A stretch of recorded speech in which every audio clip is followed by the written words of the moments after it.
My life my vlog D2A Vlogs। तो इस video में मैं जो कवर करने वाला हूँ वो है मेरी फैमिली और मेरे बारे में, जो मैं आपको बताने वाला हूँ कि मैं कहाँ से बिलोंग करता हूँ, मेरा होम टाउन कहाँ है, मेरी फैमिली में कौन कौन है, मेरे भाई बहन क्या करते हैं। ये सारी चीजें मैं आपको इस वीडियो में कवर करके बताने वाला हूँ। होप आपको ये वीडियो पसंद आएगा। अगर पसंद आए तो वीडियो जरूर लाइक कीजिएगा।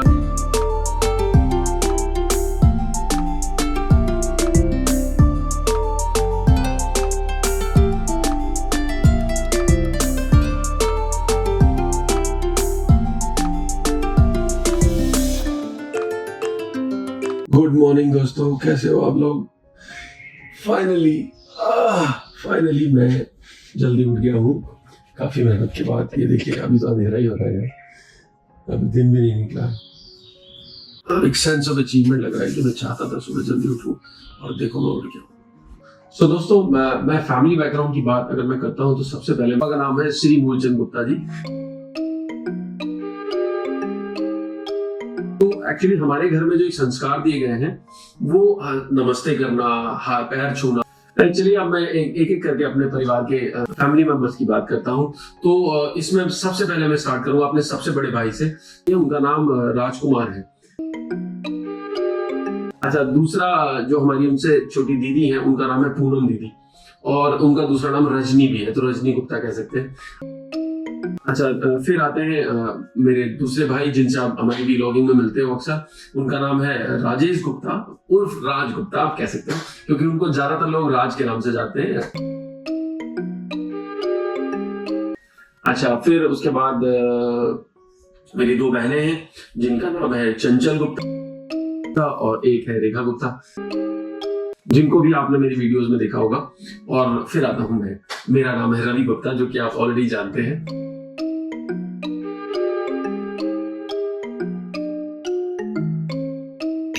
तो अब हम बात करते हैं मेरे बचपन की। बचपन की एक छोटी सी कहानी है, मैं आपको सुनाना चाहता हूँ। उसमें क्या हुआ कि मेरे बचपन में जब मेरा जन्म हुआ, तो वो भी एक अपने आप में मिस्ट्री है, क्योंकि मेरा जन्म एक ऐसे दिन हुआ है, मैं फिर भी बताता हूँ आपको। मेरा जन्म 1 अप्रैल को हुआ था, 1 अप्रैल, जिसे फूल्स डे बोलते हैं। तो आई एम श्योर आपके चेहरे पे हंसी आ गई होगी सुन के। तो फूल्स डे वाले दिन हुआ था। तो जब एक छोटी सी कहानी जो पापा ही बताते हैं कि जब मेरा जन्म हुआ था तो एक होता है ना आइडल सिनेरियो, उस टाइम पे तो ये ट्रेडिशन चलता था कि भाई लड़का होना चाहिए, लड़का होना चाहिए, और लड़की होना वाज नॉट दैट, मतलब बहुत अच्छा नहीं बोलते थे कि अरे यार फिर लड़की हो गई। तो जब लड़का हुआ तो अप्रैल फूल वाले दिन जब हुआ तो नर्स बाहर आई, बाहर आके उसने पापा को न्यूज देनी होती है, तो पापा को बताया अरे लड़की हुई है। तो पापा वाज लाइक ओके। फिर तो पापा वाज लाइक नॉर्मल, मतलब ऐसा कोई बहुत ज्यादा एक्सप्रेशन पापा ने नहीं दिए थे, because he was like okay. But फिर थोड़ी देर बाद में फिर उन्होंने बताया नहीं नहीं बेटा हुआ है आपके। अच्छा, और भी बहुत सारे बचपन में ऐसे किस्से रहे, क्योंकि मेरा जन्म अप्रैल फूल के दिन हुआ है तो मेरे बहुत ज्यादा बर्थडे सेलिब्रेशन नहीं हो पाए। आई मीन फैमिली में तो होते थे, मम्मी पापा बहुत अच्छे से वो सत्यनारायण की कथा कराना और बर्थडेज में मतलब लोगों को बुलाना, पूरी छोले भटूरे और पता नहीं क्या क्या मम्मी बनाती थी, बहुत हैपनिंग होता थे हमेशा बर्थडेज। लेकिन क्या होता था, मेरे फ्रेंड्स नहीं आते थे। उसका वजह ऑब्वियस है, आप समझ रहे होंगे क्यों नहीं आते थे। तो ये बचपन, लेकिन बचपन की और भी बहुत सारी यादें हैं जो मैं आपके साथ अभी शेयर करूंगा, आपको बताऊंगा कि क्या होता था। लेकिन हमारा परिवार जो था 6 भाई बहन का था, तो ऑब्वियसली जो प्यार होता है वो थोड़ा शेयर्ड हो जाता है, बढ़ जाता है। तो मेरे लेवल तक आते आते वो काफी शेयर्ड हो गया था। I am sure mummy papa जब इस वीडियो को देखेंगे तो मारेंगे, डांटेंगे मुझे कि ऐसा बोलते हैं। तो लेकिन नहीं, मतलब थोड़ा तो रहता ही है, आप समझ सकते हैं। तो ऐसा रहा था शेयर्ड। अच्छा, जब अब हमारे घर में बहुत सारी चीजें होती थी। अच्छा, एक चीज जो बहुत इंपॉर्टेंट है मैं आपको बता देता हूँ मेरे बचपन की, वो ये कि मैं ना खाने में बहुत चूजी था। और उस खाने की चूजी वाली बात तो मैं आपको एक छोटी सी बात बताता हूँ कि मुझे ना लौकी से नफरत थी। नफरत मतलब नफरत मतलब, और मुझे बहुत लोग इंसिस्ट करते थे घर में, मम्मी कहती थी, पापा कहते थे, और कई लोग कहते थे कि खा ले यार, कोई बात नहीं, लौकी तो है। एंड आई वाज लाइक नहीं। एक दिन जो बड़े भैया है जिनका मैंने सब आपको बताया है, राजकुमार गुप्ता, उन्होंने मुझे एक दिन इतना जबरदस्त इंसिस्ट किया कि नहीं लौकी खाएगा तो आई स्टार्टेड क्राइंग। मैं रोया हूं और मैंने कहा मैं मर जाऊंगा लेकिन मैं लौकी नहीं खाऊंगा। आई एम श्योर भैया इस वीडियो को जब देखेंगे तो बहुत हंसेंगे, and he knows that's the true story. लेकिन इट वाज फन, मतलब पता नहीं मुझे क्यों इतने रिजिड था। हालांकि अब मैं खा लेता हूँ, ऐसा कुछ नहीं है अगर आप ऐसा सोच रहे हैं तो, but it was fun. I know दोस्तों, मैं मतलब बताते बताते ना कुछ चीजें आगे पीछे हो जाएंगी, तो प्लीज समझ लीजिएगा। आई एम श्योर आप तो आपको ये वीडियो पसंद आएगा। अगर पसंद आए तो वीडियो जरूर लाइक कीजिएगा, शेयर कीजिएगा और अपने कमेंट्स करके बताइएगा कि कैसा रहा। और आई एम श्योर आपने मेरा चैनल अब तक सब्सक्राइब कर दिया होगा अगर आप पहली बार आए हो। अच्छा, हम क्या थे, हम चार, मतलब दीदी थी, दो बहनें थी और एक बेटा। हाँ, तो हम 4 जने थे। तो हमारा जो स्कूल का नाम था, जो सबसे पहला स्कूल था मेरे बचपन का, वो था बाल विद्या निकेतन, जो आज भी है हल्द्वानी में। आई एम श्योर जो लोग हल्द्वानी से वो जानते होंगे। तो बाल विद्या निकेतन में हम क्या होता था कि हम, दीदी सबसे बड़ी थी, तो दीदी हमारा हाथ पकड़ के, हमें ये शुरू से इंस्ट्रक्शन होती थी कि उंगली पकड़ के ये छोड़ना नहीं है, उंगली पकड़ के आपको जाना है। तो मेरी 2 छोटी बहनें और मैं और मेरी सबसे बड़ी दीदी, हम साथ में इस तरह से जाते थे। और बाल Vidya Niketan was my first school. अच्छा, वहां की भी बड़ी अलग अलग कहानियां हैं। तो बाल विद्या निकेतन में क्या हुआ कि होता है बचपन में, जैसे लोग कहते हैं ना चाइल्ड क्रश, ये वो सब। अब तो क्रश वर्ड तो आप समझ में आता है, उस समय नहीं पता था। तो वहां पे एक आई एम श्योर, मैं नाम नहीं लूंगा उनका, आई एम श्योर अगर कहीं गलती से उन्होंने वीडियो दिखा तो उस टाइम पे भी बहुत सारे मतलब चाइल्डिश क्रश होते हैं। तो उसमें क्या होता था कि जो प्रभात फेरी होती है सुबह सुबह 26 जनवरी या 15 अगस्त को, तो वो सुबह सुबह जो रैली लेके निकलते हैं, वो एक रैली थी। तो उसमें मैम ने बोला कि भाई आप एक लाइन में खड़े हो जाओ। तो हम लाइन में ऐसे 2 लाइन बन गई थी साथ में पैरेलली। तो अब मैडम हो गया, उसके बाद मैडम ने बोला कि जो भी आपके राइट में है उसका हाथ पकड़ लो। तो मैंने अपने राइट में देखा तो एक छोटी सी, मैं भी छोटा ही था, छोटी सी लड़की थी। तो ऑब्वियसली बात है, एक ऑपोजिट अट्रैक्शन होता है, बचपन में और भी ज्यादा था शायद। तो मैंने ऐसे चट से उसका हाथ पकड़ लिया and I was like wow, पकड़ के। एंड ऑब्वियसली वो भी बच्ची थी। तो अब पूरे रास्ते हम वो प्रभात फेरी में घूम रहे हैं and I was so excited. वो एक्साइटमेंट कहाँ निकला कि मैं वो होके, उसके बाद फ्रूट्स मिला और लड्डू मिले थे स्कूल से। उसके बाद जब मैं घर आया, घर आके सबसे पहली चीज जो मैंने की थी वो ये कि मैं दौड़ के गया अपनी मम्मी के पास और मम्मी को जाके मैंने बोला, मम्मी मैंने आज एक प्यारी सी लड़की का हाथ पकड़ लिया। दोस्तों, आई एम श्योर आप भी थोड़ा एंटरटेन तो नहीं, पता नहीं क्या फील करोगे, लेकिन मेरा इस बात में बहुत मजाक उड़ाया गया था। बाद तक, बहुत बाद तक मेरे लिए इसको मजाक उड़ाते थे कि एक प्यारी सी लड़की हाथ पकड़ लिया थे। तो इस तरह की और बहुत बचपन की कहानियां हैं। उसके बाद फिर स्लोली एंड ग्रेजुअली फिर बाल Vidya Niketan I think 5th standard तक था। तो 5th स्टैंडर्ड तक मैंने वहां पढ़ाई की और I was an average student. तो 5th के बाद 6th स्टैंडर्ड में मैं HN इंटर कॉलेज चला गया था, जो कि ये जो लोग हल्द्वानी रहते हैं उनको पता होगा, राजीव, मतलब वहाँ पे वो क्या है, सुशीला तिवारी हॉस्पिटल है उसके पास में। तो वहां पे फिर मैंने अपना बाकी की एजुकेशन वहां ली। अच्छा, we belong to very middle class family, क्योंकि 6 भाई बहन थे हम।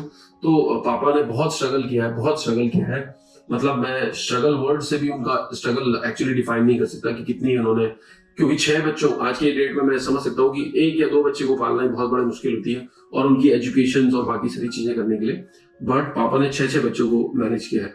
तो मैंने देखा है वो सब फेज भी, जब पापा, मतलब जैसे सेशंस स्कूल्स के स्टार्ट होते थे तो सभी बच्चों की नई बुक्स आनी है, किताबें आनी और आपके ड्रेसेस आने हैं, शूज आने हैं, बहुत कुछ आना होता था।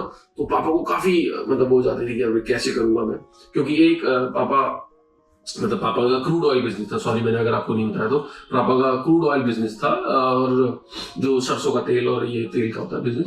तो आई वुड नॉट से it was not that good, but average था, एक मिडिल क्लास फैमिली की जो बेसिक नीड होती है। तो और हम रहते जॉइंट फैमिली में थे, तो ऑब्वियसली एक्सपेंसेस भी उसी हिसाब से थे। तो फिर HN इंटर कॉलेज में हो गया। तो आई थिंक आई रिमेम्बर वहां की फीस उस टाइम पे 2.5 रुपए या 3 रुपए थी, मतलब आई थिंक। और उससे बढ़ते बढ़ते जब तक मैंने क्लास आउट किया तो 10.5 या 11 रुपए थी फीस। तो वहां पे था। और एक बहुत ही इंटरेस्टिंग किस्सा है वहां के लिए भी। स्कूल्स मतलब ऑब्वियसली मजा आता था, लेकिन उस टाइम तक मैंने कभी भी कोई क्लास बंक नहीं की थी। तो जो लोग, अगर आप देख रहे हो, मैं इंग्लिश में बहुत ही बेकार था, बहुत ही बेकार था। मतलब इतना बेकार था कि मेरे को डर लगता था इंग्लिश के उसमें क्लासरूम में बैठने के लिए। मैं उनका पूरा नाम नहीं लूंगा, बट एक मेहता सर थे जिन्होंने एक दिन मेरी पिटाई भी बहुत अच्छी सी थी। मेरे को ऐसे हाथ करवाए थे उन्होंने and he slapped me, because obviously बात है नहीं आती थी इंग्लिश, तो वो गलत नहीं थे। ऑब्वियसली पढ़ोगे नहीं तो डांट तो पड़ेगी। तो फिर मैंने अपनी एजुकेशन वहां से मतलब 12th तक किया था। 12th के बाद फिर हम 10th तक किया था, सॉरी 10th तक कंप्लीट किया वहां पे। और 10th के बाद फिर मैंने MBPG कॉलेज, जो कि नैनीताल रोड का है, वो ज्वाइन किया था। इसके बीच की बहुत सारी यादें हैं, बट मुझे लगता है बहुत ज्यादा हो जाएगा, तो मैं किसी और दिन किसी और वीडियो में शेयर करूंगा। तो उसके बाद मैं MBPG कॉलेज हमने ज्वाइन किया, जिसके पीछे जो था मेन कॉलेज था, डिग्री कॉलेज जिसे बोलते हैं, जहाँ पे मतलब ऑब्वियसली कोएड था, क्योंकि मेरा स्कूलिंग जो था वो मतलब सिर्फ बॉयज स्कूल था। लेकिन क्या है कि मेरी फैमिली से मुझे क्लियर इंस्ट्रक्शन थी, क्योंकि तब तक जब तक मैं कॉलेज या 12th तक पहुंचा था तब तक मेरे बड़े भैया बहुत स्ट्रिक्ट हो गए थे कि बेटा कोई गलत काम में नहीं उलझना, ये सब चीजें। एक तो लड़ाई झगड़ा बिल्कुल नहीं, और दूसरा ये लड़की वड़की के चक्करों में नहीं। तो आई वॉज थोड़ा सा ये कह लीजिए रिस्ट्रिक्टेड भी था। अच्छा, एक बात मैंने आपको नहीं बताई, फैमिली में जो था, क्योंकि हम 6 भाई बहन थे, तो पढ़ाई को लेके पापा का हमेशा जो वो था ना कि आपको पढ़ना है, वो बहुत ज्यादा रहता था। उसका वजह भी ऑब्वियसली क्योंकि पापा अकेले थे कमाने वाले, सब कुछ करने वाले। तो पापा को था कि बच्चे पढ़ जाएंगे तो कुछ बन जाएंगे तो फिर अपनी लाइफ सेट कर पाएंगे, क्योंकि पापा को लगता था कि अगर पढ़ाई नहीं करेंगे तो फिर दिक्कत होगी। तो इसलिए पापा बहुत प्रेशर देते। तो मैं ना मतलब 9th स्टैंडर्ड तक तो मैं I was like an average student, but 9th में मैं एक बार संस्कृत सब्जेक्ट में फेल हो गया था। तो मतलब वो एक मतलब एक वो होते थे ना, हाफ ईयरली एग्जाम्स होते थे, उसमें फाइनल्स में नहीं, तो उसमें मैं फेल हो गया था। पापा ने बड़ा डांटा, और घर में वैसे भी बड़े भाइयों को और सिस्टर्स को डांट पड़ती थी अगर कोई दिक्कत होती थी। तो जब मुझे डांट पड़ी तो उसके बाद से मैंने समझ लिया कि नहीं, पढ़ाई तो करनी है बेटा। फिर आई वाज वेरी मतलब मेरे को लगता नहीं था कि पढ़ाई के अलावा कुछ और है, तो पढ़ो, लाइफ बनानी है तो पढ़ो। तो काफी सारी पढ़ाई को लेकर भी कहानियां। मेरा एक दोस्त है, उसके बारे में बताता हूँ, नरू बोलते थे हम, नरेंद्र सिंह नाम है, सॉरी दोस्त अगर आप वीडियो देख रहे हो तो वो और मैं मिलके हम फिर सुबह 5 बजे उठते थे। वो आ जाता था मुझे उठाने में, तब भी सुबह नहीं उठ पाता था ज्यादा, तो वो 5 बजे आ जाता था। फिर मैंने एक छोटा सा एक स्टोर रूम था हमारा, उसको मैंने अपना एजुकेशन रूम बना लिया था। उसमें बुक्स लगा के हम दोनों बैठ जाते थे सुबह 5 साढ़े 5 बजे, और फिर हम पढ़ते थे बैठ के। तो 9th के बाद मेरी बॉडी मतलब एक एजुकेशन में कह सकते हो ट्रांसफॉर्म आया था। तो हम दोनों बैठ के वहां पढ़ते थे। फिर पढ़ाई को लेके भी इतना मैं एक तरीके से पैशनेट कहूंगा इस वर्ड को, इतना ज्यादा हो गया था कि मेरे को जब समझ में नहीं आता कुछ, मैं पढ़ने बैठ जाता था। तो आइडियल सिनेरियो में कि पेरेंट्स कहते हैं कि बेटा पढ़ ले, मेरे पेरेंट्स उल्टे थे, मुझे बोलते थे बेटा कम पढ़ा कर कि पागल वागल ना हो जाए, सारे दिन पढ़ता रहता है, तो कभी खेलने कूदने भी जा।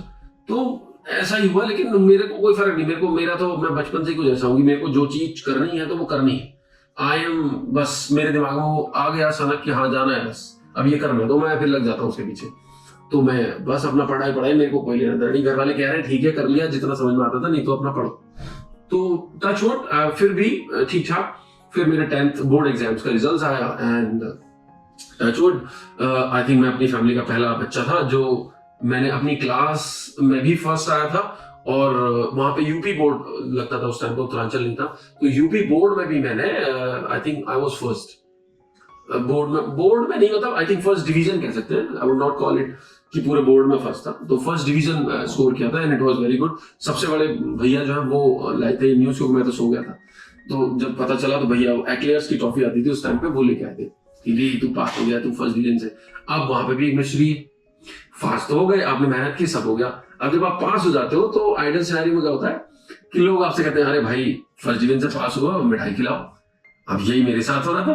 तो मैं जहां से निकलूं, जैसे फॉर एग्जांपल अपने घर के आसपास नेबर्स थे, मेरे फ्रेंड्स थे, या जो भी लोग थे, वो मुझसे बोले अरे यार पार्टी नहीं दी तुमने।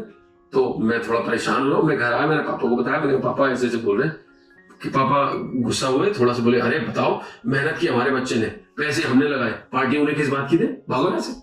तो इट वाज मतलब देखो पापा की बात जो थी थोड़ी रियलिस्टिक भी थी, लेकिन सोशल वर्ल्ड तो ऐसे ही चलता है, लोग पार्टी मांगते। तो और भी बहुत सारी इंटरेस्टिंग कहानियां हैं दोस्तों, जो कि मैं अपनी आगे की वीडियोस में कवर करूंगा, आप लोगों को बताऊंगा। तो दोस्तों अगर मेरी जो भी वीडियोस में मैंने बताया अगर आपको अच्छी लगी हो, आपको पसंद आई हो, तो प्लीज मेरे चैनल को लाइक कीजिएगा, शेयर कीजिएगा, सब्सक्राइब कीजिएगा, एंड कमेंट करके बताइएगा अगर आपको कोई क्वेश्चन हो। थैंक यू सो मच दोस्तों।